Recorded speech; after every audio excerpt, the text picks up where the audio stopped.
আদৌ কি আইপিএল হচ্ছে, না বোলারদের বিনা ডিটারজেন্টে ধোয়া হচ্ছে? আজ কেএল রাহুল 152 রান, মানে সেঞ্চুরির পরেও আর একটা 50 করে দেয় নট আউট, আর তার সাথে তার পার্টনার 7 দেয় নীতিশ রানা।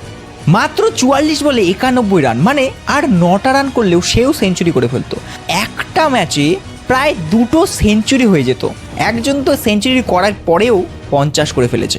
এত রান করেও দিল্লিকে 265 রান টার্গেট তো দিয়ে ফেলে, কিন্তু পাঞ্জাব কোনো মতেই এইবার আইপিএল হয়তো হারতেই চাইছে না। শ্রেয়াস আইয়ারের টিম এখনও অবধি একটা ম্যাচ হারেনি। কলকাতার সাথে পাঞ্জাবের যে ম্যাচটা ছিল সেটা শুধুমাত্র বৃষ্টির কারণে ম্যাচটা ড্র হয়ে গেছিলো, তাছাড়া এখনও অবধি পাঞ্জাবের কোনো রেকর্ড নেই হারার এই 2026 আইপিএলে।